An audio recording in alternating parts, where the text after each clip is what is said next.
प्रभु यीशु मसीह के मीठे और मधुर नाम में आप सबों को जय मसीह की। प्रियो, आज हम ऐसे समय में हैं और बाइबल के सुंदर वचन को सुनने जा रहे हैं। पहला शमूएल उसका 24 अध्याय, यदि आप 1 पद से लेकर 22 पद तक इसका अध्ययन करें तो उसमें जो शाऊल और दाऊद के विषय में जो बातचीत है और जो समर्पण है और जो एक दूसरे के प्रति आदर है, उसमें एक ऐसी बात दिखाई देती है कि क्षमा, प्रेम और एक दूसरे को सम्मान देते हुए आगे बढ़ने की आवश्यकता है। लेकिन एक बात जो 13 पद में लिखा है 24 अध्याय के, उसमें जो बातें लिखी हैं वो ये है कि प्राचीनों के नीति वचन के अनुसार दुष्टता दुष्टों से ही है। और आज हम इसी बात पर थोड़ा सा मनन करेंगे, चिंतन करेंगे, क्योंकि जब हम संसार की ओर दृष्टि करते हैं तो हम पाते हैं, तो मैं इसको थोड़ा इस रूप में परिभाषित करता हूं कि आज लोग अच्छाई को बुराई से जीतना चाहते हैं। लेकिन प्रभु यीशु मसीह की शिक्षा के अनुसार जब तक हम भलाई से बुराई को नहीं जीतेंगे तो हम उसको एक अच्छे रूप में हम लोगों तक पहुंचा नहीं सकते, क्योंकि प्रभु यीशु मसीह की सेवकाई भी इसी तरह थी। और आज जो हमारा विषय है कि जो दुष्टता है वो दुष्टों के द्वारा ही की जाती है, ना केवल बाइबल के अनुसार परंतु पूरे संसार में पूरे धर्मों का अध्ययन करें, संस्कृति का अध्ययन करें। क्योंकि आप सबको मालूम है कि भारत जो है वो एक अनेकता में एकता का देश है और विभिन्न संस्कृतियां हैं, विभिन्न धर्म हैं, कुल है, संप्रदाय हैं, और सब अपने तरीके से इस बात को प्रमाणित करना चाहते हैं। लेकिन आज इस वर्तमान परिवेश में देश का जो चित्र है हमारे सामने, जो तस्वीर है हमारे सामने, चाहे किसी भी रूप में ले लें आप, चाहे पॉलिटिकल ले लें, चाहे धार्मिक रूप में ले लें, चाहे बिजनेस में ले लें, कहीं भी ले लें आप, यहाँ पर यही दिखाई दे रही किस तरह से लोग प्रहार करते हैं और चाहते हैं कि हमारी बात को सुने। भले उस बात का अर्थ नहीं है, वो बुराई है, दुष्टता है, लेकिन उस पर दबाव हम पर बनाना चाहते हैं। लेकिन आज हमें बाइबल इस बात को सिखाना चाहती है कि अच्छाई से ही बुराई पर विजय पा सकते हैं।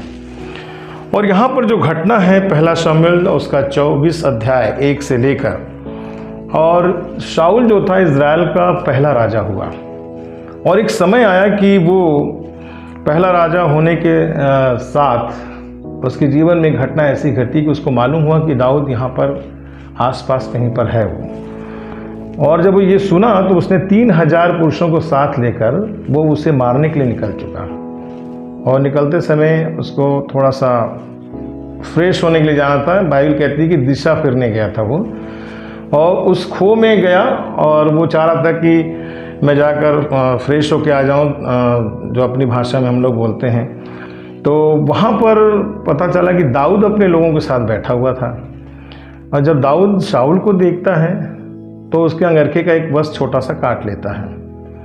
अब यहाँ पर क्या होता है कि दाऊद और शाऊल के बीच में बातचीत होती है। वो घटनाएं जो उनके जीवन में हुई कि शाऊल को परमेश्वर ने दाऊद के हाथ में सौंप दिया था। वो चाहता तो उसको ख़त्म कर देता, उसकी हत्या कर देती, लेकिन दाऊद का जो दिल था, जो पुकार थी, जो प्रार्थना की, और जब भजन संहिता 13 पढ़ते हैं तो वहाँ पर दाऊद की एक प्रार्थना बहुत अच्छी लगती है कि प्रभु तू मुझे सहायता दे, मेरे मुख का प्रकाश को खोल, ताकि मैं उन अद्भुत बातों को समझ सकूँ।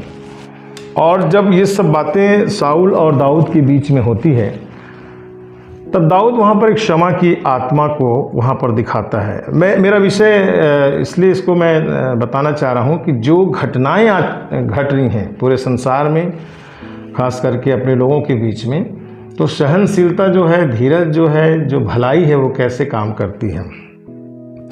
और वहाँ पर अंदर में जब बातचीत होने लगी तो तब शाऊल जब वो उस गुफा से निकला तो दाऊद भी उसके पीछे पीछे निकला, और दाऊद कहता है कि हे प्रभु, हे मेरे राजा, तू अभिषिक्त है, इसलिए मैं तुझ पर हाथ नहीं उठाऊंगा। और उसके बाद वो दंडवत भी करता है और अपनी बातों को उसके सामने रखता है, और वो कहता है कि यहोवा परमेश्वर ने तेरे और मेरे बीच में न्याय करे हो, क्योंकि वही है न्याय करने वाला। और उस अभिषिक्त का सम्मान वो करता है, उसके पैरों पर गिरता है और वो ये कहता है कि तू तो इज़राइल का राजा है, लेकिन मेरे पीछे क्यों पड़ा हुआ है? मैं तो कुछ भी नहीं हूँ। बाइबल हमें बताती है कि वो मरे हुए कुत्ते के समान है, वो एक पिस्सू के समान है, लेकिन तू मेरे पीछे क्यों पड़ा रहता है? अब यहाँ पर दाऊद का जो स्वभाव है वो भलाई का स्वभाव है। वो चाहता तो उसकी हत्या कर सकता था, उसे मार सकता था, लेकिन वो इस बात को जानता था कि वो अभिषिक्त जन है। और जब ये बातें शाऊल को जब दाऊद कह रहा था तो शाऊल रो पड़ा, बिलक बिलक कर रोया और कहता तू मुझे माफ़ कर दे, मेरी सोच अच्छी नहीं थी तेरे प्रति, और मुझे माफ़ कर, और मैं एक बात बता दूं कि मैं सब कुछ कर सकता हूं। फिर दाऊद कहता है ठीक है, सब बातें अच्छी हुई, और शाऊल झुका और उसके लिए उसने रोया। और तब दाऊद कहता है कि मुझसे एक बात को तू प्रतिज्ञा कर कि मेरे जो वंश होंगे, जो मेरे नाती पोते होंगे, जो आगे लोग बढ़ेंगे, उसको तू कभी भी नाश नहीं करेगा। तो यहाँ पर जो दाऊद का जो नेचर है, जो उसका समर्पण है, जो उसका त्याग और बलिदान है, यहाँ पर परमेश्वर के प्रेम का मैसेज देता है। परमेश्वर के अभिषिक्त जन का वो सम्मान करता है।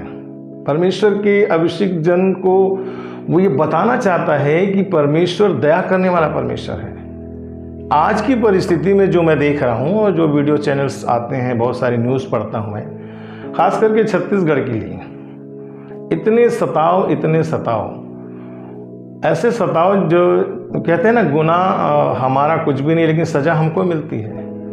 और ये चीज़ें अकॉर्डिंग टू बाइबल है और अकॉर्डिंग टू संविधान भी है कि हम अपनी बातों को, अपनी स्वतंत्रता को लोगों के सामने में सुसमाचार के रूप में रख सकते हैं। इसमें किसी को रोकने का हक नहीं है। लेकिन अभी एक घटना मैंने देखा था, उसकी वीडियो जो भिलाई में जो घटना हुई थी, जो एक पास्टर को मारा जा रहा था, और जब मैं देख रहा था तो मुझे बहुत प्रभावित किया वो बात, क्योंकि मैं खुद एक पासवान हूँ, कि उसने रिएक्ट नहीं किया, उसने जवाब नहीं दिया।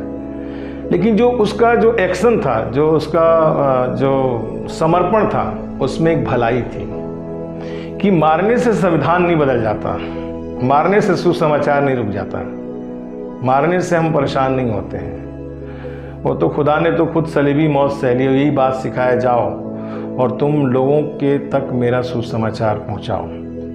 और भलाई जब हम करते हैं तो अपोजिट जो लोग होते हैं, जो धर्म को, सुसमाचार को, हमारी स्वतंत्रता को दबाना चाहते हैं, उनका कार्य दुष्टता का कार्य होता है। ना केवल अन्य समाज के लिए, परंतु हमारे समाज में बहुत से ऐसे लोग हैं जो हमें जीने नहीं देते, जो हमें काम नहीं करने देते हैं, खुद न्यायी बन जाते हैं, न्याय करते हैं। चाहे वो किसी भी क्षेत्र में हो, चाहे वो पॉलिटिकल क्षेत्र में हो, चाहे सामाजिक क्षेत्र में हो, सोशल क्षेत्र में हो, आज लोग हमारे न्यायी बन चुके हैं।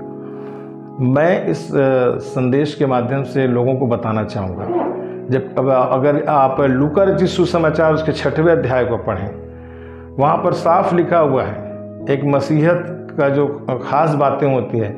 यदि कोई तुम्हें गाल पे मारे दूसरा फेर देना, तुम्हारा कुर्ता ले तो उसे 2 हर भी दे देना, 1 मील ले जाए तो उसे 2 मील ले जाना है।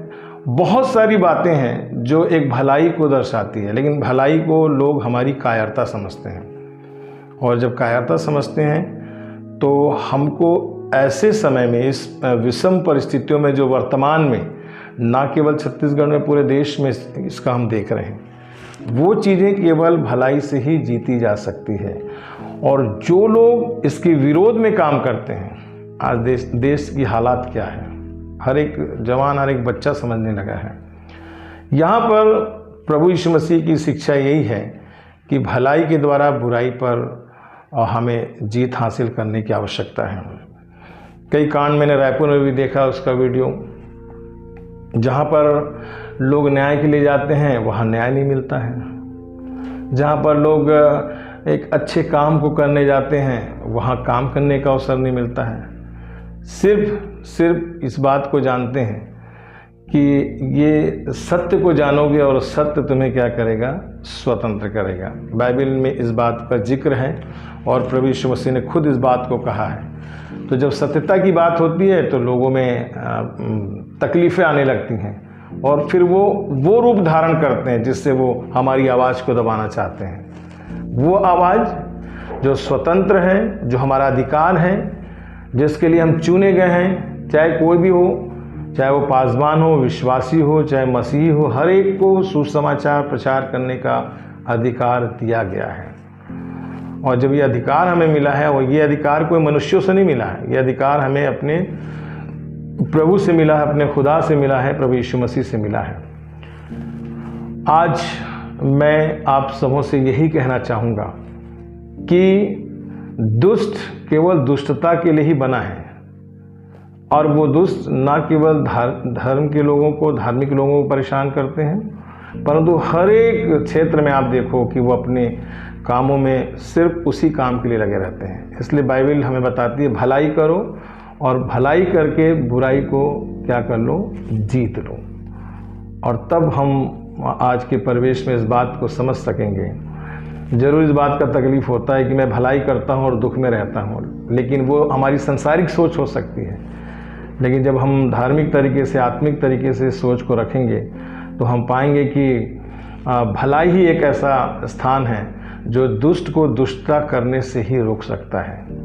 बहुत बड़ा एग्जाम्पल है जो मैंने कहा था कि तुम्हारे कोई दाहिने गाल पर थप्पड़ मारे बाएं फेर देना, तुम्हें जो परेशान कर लें, जो तुम्हें श्राप दे, उनके लिए प्रार्थना करो। ये बहुत बड़ा कठिन है और बहुत ही चुनौती से भरा हुआ ये पद है, क्योंकि ये पॉसिबल नहीं होता है कि कोई हमको श्राप दे, कोई हमें मारे तो हम उसका बदला न लें। लेकिन प्रभु हमें सिखाता है, और ये जो चीज़ें आज के परिवेश में हो रही हैं, इसके लिए आप लोग प्रार्थना करें। इसके लिए आप लोग परमेश्वर के वचन को लोगों तक पहुंचाएं कि किस तरह से दाऊद ने शाऊल को माफ़ किया, और इस तरह बना दिया शाऊल को कि वो रोने लगा, माफ़ी मांगने लगा, और वो समझ गया कि जो बातें लिखी हैं दुष्टता के लिए, परेशान करने के लिए, हत्या करने के लिए, मारने के लिए, जब ये परिणाम उनके सामने आया तो सब कुछ बदल गया। और इस बात का पूरी चर्चा लोगों के बीच में होने लगी। तब अंतिम पद में कहता है, तब दाऊद ने शाऊल से ऐसी ही शपथ खाई। तब शाऊल अपने घर चला गया और दाऊद अपने जनों समेत गढ़ों में चला गया। तो कभी कभी हमारी धार्मिकता जो है बहुत सी बातों को, हमारी भलाई जो है वो बहुत सारी बातों को रोकती है। इसलिए प्रियो, हमें बुराई से नहीं घबराना है, दुष्टों से भी नहीं घबराना है। हमको बड़ी सत्यता के साथ, आत्मिकता और धार्मिकता के साथ अपने बातों को लोगों तक रखना है। आज छत्तीसगढ़ में मैं देख रहा हूँ, और मैं भी खुद उसका हिस्सा हूँ, जहाँ कहीं भी सताव हो रहे हैं, छत्तीसगढ़ क्रिश्चियन फोरम एक बड़ी ही मजबूती के साथ उन लोगों के साथ खड़ा है जो सताए जाते हैं। खास करके बस्तर साइड में काफ़ी इन दिनों में काम चल रहा है, और ऐसे समय में ये फोरम जो है छत्तीसगढ़ क्रिश्चियन फोरम, वो बड़ी ही बहादुरी के साथ सत्यता को लेकर, उस भलाई को लेकर, आप देखेंगे कोई वीडियो में इनका रिएक्शन ऐसा नहीं रहता जैसे दूसरे लोगों का रहता है जो सताते हैं। वो अपनी बात को रखना चाहते हैं। और आप सभी पासवान जो क्रिश्चियन छत्तीसगढ़ फोरम से जुड़े हुए हैं, उनसे मैं आग्रह करना चाहूँगा कि आप ज़रूर बुराई को भलाई से ही जीतने का प्रयास करें। और इससे आपके लिए बहुत अच्छा संदेश जाता है कि एक पासवान बाइबल को लेकर चलता है, और उसके ज्ञान को, उसकी बुद्धि को लेकर चलता है, और लोगों के पास जाता है ताकि वो भलाई से बुराई को वो जीत सके। तो आप लोग इस बात का विशेष ध्यान दें और परमेश्वर के वचन को थामे रखें। अवश्य हमारी जीत होगी आने वाले समय में। एक लड़ाई जारी है, कोई सेकुलर लड़ाई नहीं है, ये आत्मिक युद्ध है। और वचन हमें सिखाता है यदि हमारी ओर यहोवा है तो हमारा विरोधी कोई नहीं हो सकता। और वचन ये भी सिखाता है कि ये जो युद्ध है, ये जो संग्राम है, वो परमेश्वर का है। परमेश्वर आप सबों को आशीष प्रदान करें।